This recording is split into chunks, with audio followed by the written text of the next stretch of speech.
If you would have told me back in 2017 that EA was going to allow Battlefront 2 to become an incredible game all for free, I wouldn't have believed it. After all, this is the same publisher that has closed beloved studios, transformed talented developers into a husk of their former selves, released several horribly disappointing products, and been at the center of true video game evil, microtransactions. Yet here we are in 2019, and while EA's handling of the franchise thus far has mostly been a mismanaged letdown of unprecedented levels, Star Wars Battlefront 2 is actually about to make a comeback that rivals the likes of No Man's Sky. Yes, many games are simply making comebacks nowadays, as the all too common tradition of being broken or flawed at launch is becoming an unfortunate norm in gaming. But with games like Destiny 2, Rainbow Six Siege, Ghost Recon Wildlands, and even No Man's Sky, showing consumers that they are willing to listen to feedback and build a game that both the developers and consumers are proud of, I am more than happy to see how Battlefront 2 has not just become a good game with an incredible amount of content and value for its current price, but maybe even become one of my favorite multiplayer games this generation. And what I think makes Battlefront 2 such an interesting case for a comeback is that the actual game itself wasn't all that flawed, and even managed to address most of the complaints about its predecessor. So to properly show and explain just how far Star Wars Battlefront 2 has come over the last 2 years, we need to look into the history of Battlefront 2 before moving into the 3 seasons of free content. So with that said, there's timestamps in the description below for those of you who want to skip around the video. But for the rest of you, let's start by looking back prior to the game's release, when the hype for the game was at an all-time high. When can we play a Star Wars story? We don't want to just relive the movies, we've watched them a million times. What we want to do is have a new and authentic, untold story. Star Wars Battlefront 2 is much bigger than the previous title, with more than 3 times the content of the first game. Star Wars is not just some checklist of great features. How does Battlefront 2 play? Back in E3 2017, the gorgeous and charismatic Janina presented the game to audiences for the first time, and during the presentation, hype amongst gamers was beginning to grow, as it seemed the game was literally addressing every major complaint of the first game. Battlefront 2 was to have 3 times the amount of content as the 2015 version, cover all 3 areas of the films, contain an epic story mode where we would get to play as the Empire's point of view, and it would also be doing away with season passes, which at that time had been an EA staple amongst most of their games. With the announcement of these major changes to the content of the game, along with adding multiple classes back, including more heroes and characters than ever before, changes made to how players acquired vehicles, and the announcement that the Starfighter Assault mode was made by the folks over at Criterion so that every second of flying in the game would feel fast, smooth, and fun, it seemed like there was simply no way that this game could be a disappointment. I didn't release, basically saying, I don't know, maybe EA isn't the boogeyman after all. Maybe they're okay now. And I'm so glad that we didn't release that video because, my god, the they are pulling in Star Wars Battlefront 2 is honestly the worst 17. I'm gonna place my pre-order. For the first time, I might actually pre-order some, but there was a catch. The catch is what you're staring at right here, the loot crate system. All additional updates and content would be 100% free. But this being EA, of course, there was a catch. That catch being loot boxes. I wish I could tell you that it's all cosmetics and that they have no influence whatsoever on gameplay, balance, and progression, but the world just isn't that fair now, is it? As the game was closing in on its release, EA just couldn't help themselves and managed to make a mistake so large that it completely drowned out all the positives the game had going for it. During pre-release trials of the game, EA was properly criticized by gamers and press alike for not just introducing heavy microtransactions into a $60 game, but microtransactions that made the game pay to win. Players could buy loot crates that would give characters, vehicles, heroes, and starships substantial gameplay upgrades, and in parallel to the issue, players would also have to grind out 40 hours just for the ability to play as heroes like Darth Vader. And in response to this, EA released their now infamous quote that became the most downvoted response in all of Reddit history. EA claimed that the reason it took so long for players to unlock heroes was for players to get a sense of pride and accomplishment. In response to all these controversies, EA reduced the cost of heroes by 75%, but also reduced the amount of credits players would get for completing the campaign, making it clear EA was not happy that they had to change things around. They also disabled microtransactions entirely for the game's launch, but the damage was already done. Tons of pre-orders were cancelled, their stock dropped by 2.5%, Disney got involved, and by the end of November in 2017, Battlefront 2 had cost EA to lose $3 billion in stock value. With so much negativity surrounding the game, many people thought the base game itself was also heavily flawed, but it was actually a lot better than reviews made it out to be. making it a shame that the hard work of DICE was overshadowed by the greed and arrogance of EA. The graphics are near photorealism, the sound design is insane, and the moment-to-moment gameplay is fun and addicting.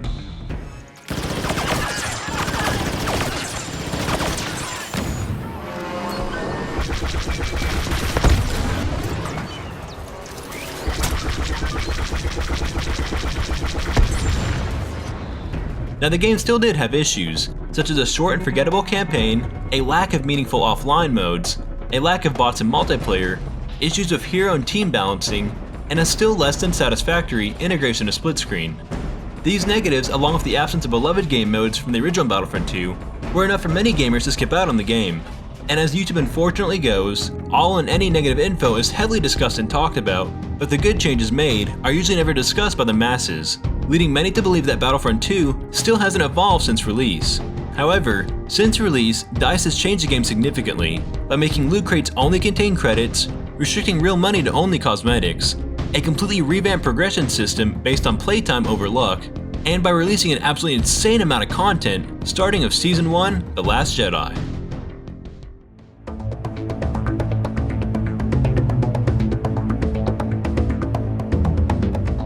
The first season of additional content for the game was the smallest season, as it was released a month after launch and featured a new Starfighter map Dakar, alongside the map Crate for Galactic Assault, as well as 2 new ground heroes, Finn and Captain Phasma, and 1 Starfighter hero, Tali-Lintra. Now despite the actual film being the most divisive one yet, with more than half of the fan base finding it to be an insult to Star Wars, the beauty and cinematography of The Last Jedi was unquestionably excellent, and the art style of Crate has always been gorgeous. And the game managed to bring justice to those locations, and the result is some of the best graphics ever seen in gaming. While the combat and flow of the map may contain imbalances at times, it sure was a fun map for sniping.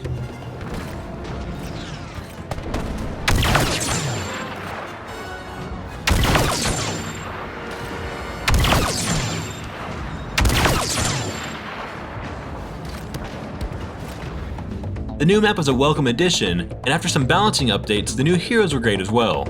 Alongside the multiplayer expansion was the extension of the single-player story called Resurrection. This continued the story of Iden Versio during the First Order's rise of power over 3 chapters. The 3 new chapters were once again rather short, but it was nice to get a little more info on the First Order, and wiping out their forces over these chapters was just as fun as it was beautiful. Overall, Season 1 was a decent expansion, and more free content is always welcomed, but with the game still largely shrouded in negativity, alongside the film franchise dipping to a record low in audience reception, having an expansion based on The Last Jedi wasn't going to generate the enthusiasm that it desperately needed.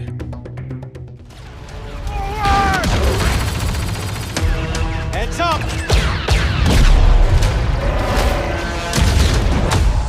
Season 2 came shortly after the fan-favorite Ewok Hunt mode was added, and this season was divided in 2 parts. The first part included 2 new game modes called Hero Showdown and Starfighter Arcade, the new map in Jabba's Palace, and new appearances for Leia and Lando. The second half of the update added a new map set on Kessel, and my personal favorite game mode, Extraction, which will be played on both Kessel and Jabba's Palace. This mode has become a major hit with the community, and the favorite mode of all my friends and I, due to the mode being heavily objective and team-based, as well as the lack of hero characters, with only enforcer reinforcements like the Wookiee Warrior and Rocket Trooper for the Rebel Alliance, and the Death Trooper and the Imperial Rocket Trooper for the Galactic Empire. With no characters being OP enough to single-handedly carry the team, and smaller team sizes, this mode alone made the season for I, and many others, worth it. The other mode, Hero Showdown, was also loved by many, as it allowed you and a buddy to enter into a round-based 2v2 elimination mode. This offered players a chance to have those smaller-scale epic showdowns from the films, as well as mix and match duos to live out the cross-era fantasies of many. The other mode added this season was one mostly tailored for PvE players, as it allowed consumers to play the amazing Starfighter mode offline and customize the options to their liking. So if you wanted to play as a hero Starfighter and have an insanely fast recharge and ultimate abilities, now you could do so.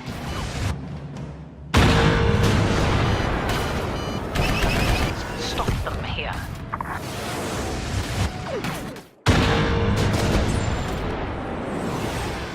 While the content based around the solo season was mostly done, DICE continued to add in more content before Season 3, including an 8-player mode called Hero Starfighters.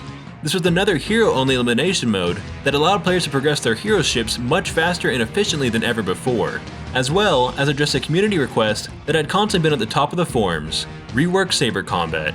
As we all know from reviewers like Angry Joe, the saber combat in Battlefront 2 had never been the best. That's the saber combat in Star Wars Battlefront. We would like to reenact the saber combat. Or it happens like this. Ready, saber combat? It's because you're old, man. But at least now, they were more realistic and cinematic than before, with the ability to turn lightsabers on and off, a stamina count to blocking, and stamina variation across different lightsaber users. DICE didn't forget though about all the players who enjoyed infantry combat the most, and listened to the community who wanted more cosmetic options, as clone trooper appearances were finally added, such as the 31st Elite Corps, 327 Star Corps, 91st Mobile Reconnaissance Corps, and the 104th Wolfpack Battalion for the Galactic Republic. These were all amazing appearances and represented the kind of visual customization that so many fans had wanted, and served as a great way to segue into Season 3, The Clone Wars.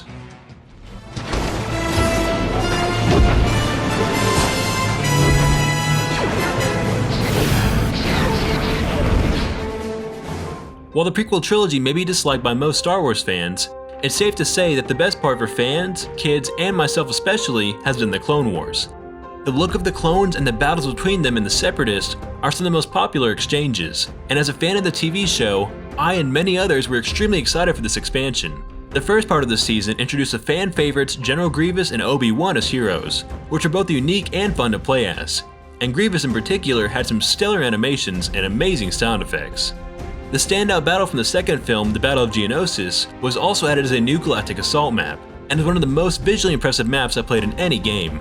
Even if you're terrible at multiplayer and keep getting killed, at least it'll look pretty. Alongside this map, several new vehicles were introduced, such as a fully controllable ATTE and multiple speeders, as well as more clone appearances including the 212th Attack Battalion. Shortly after the infantry customization, the beautiful shattered armor for Grievous and the perfect General Kenobi skins were added for players who wanted more hero customization. It's safe to say that so far this update had been the community's favorite, but DICE was far from done.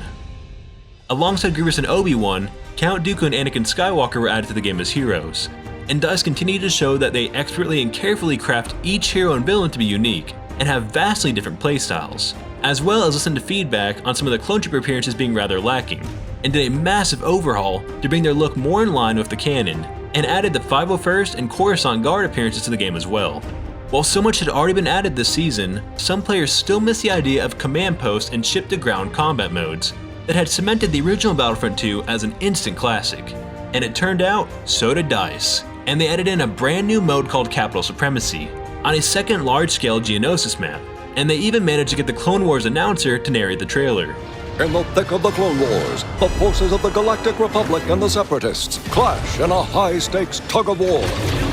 In this mode, players would fight a long and hard battle on the ground for control points, and the winner would then attempt to destroy the opposing side's capital ship. If the attackers won here, the ship would be destroyed, but if the defenders won, it was back to the planet's surface for another battle of control points. This mode drew in a large influx of players, as the attack and defense tug-of-war style gameplay fit perfectly with the game, and also included my favorite reinforcements, the Advanced Recon Commandos or ARC Troopers for the Galactic Republic, and the BX series Droid Commandos for the Separatists. I can't express enough how much of a joy it was to see these characters that I've loved so much in the franchise finally get introduced here in such beautiful visual fidelity and viscerally fun combat. Alongside more hero appearances, the lightsaber combat was reworked once more to try and bring it even closer to how fans wanted. Now the staggering was gone when attacking a defending opponent. Staggering couldn't happen in rapid, immediate successions. Attacks weren't allowed when stamina was depleted, and many more individual balancing adjustments were added across the board to a variety of heroes and villains.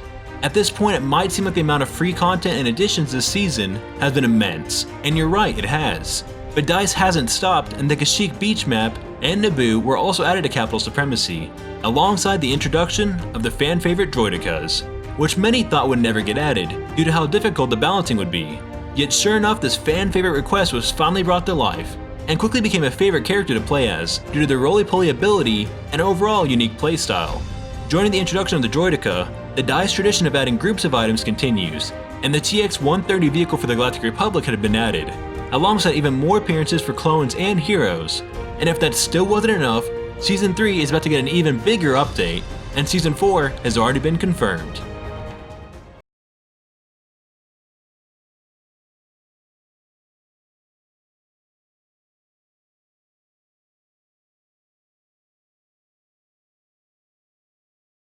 Wars Battlefront 2 is a far cry from its disappointment in 2017. And with the news that Season 3 still isn't done and become even more massive, I'm continually impressed and surprised by DICE's and EA's commitment to the game. At Gamescom, DICE released their new roadmap and it displayed a multitude of additions for Season 3, including new droid appearances, contextual spawning to help out with spawning grievances, a 4-player PvE co-op mode where players could play as the Galactic Republic or Separatists across 5 planets in the Clone Wars era, the map Felucia, which is supposed to be their best looking map yet, clone commandos, which will help balance out the Separatists having the droidicas, as well as bring out the nostalgia in all the fans who love the Game Republic Commando, and finally a massive large-scale single-player mode, Instant Action, inspired from the original Battlefront 2. And all of this is coming for free before Season 4, The Rise of Skywalker begins. In the last couple of years, many games have made comebacks and revivals, but I never would have guessed that an EA game would be a name on that list, especially considering it's all been entirely and completely for free. DICE has transformed Battlefront 2 into a gem of a game, and with the developer constantly listening and talking with the community, their acknowledgements of their mistakes, and they themselves wondering what the game would have been like had it not launched in controversy, I have to agree that this game is truly amazing, and every time right now that I read a community update, see a new video on their YouTube channel, or even just play the game, a smile immediately forms on my face, as my inner child and love of Star Wars gets to play not just a great Star Wars game, but one of the best multiplayer games this console generation. And at its current price of $5 to $20, this game is an absolute steal, and if it had launched this year in its current state with the current amount of content, I would happily pay $60 for it, and have no doubt that it would have smashed sales charts. Now the game still has some bugs and balancing issues, the story mode and split screen still aren't the best, and more guns for every class are still desperately needed.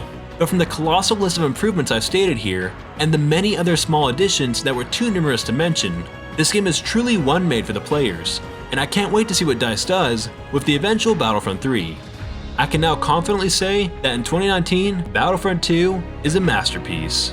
Well, that brings this video to a close, so let me know in the comments down below if you think Battlefront 2 has redeemed itself, and what excites you most about the upcoming content. If you would like to contact me about anything Battlefront 2 related or otherwise, then go and follow my Twitter account linked below. If you want awesome perks such as behind the scenes of my videos, mentions in the credits such as seen here, and much more, then go check out my Patreon below and find a tier that fits you best. With that said, let's chat down in the comments, and if you like this video and you want to see more like it, be sure to leave a like, share the video, and hit that subscribe button. And I'll see you all on the next Shepherd Gaming video. Keyless Alive.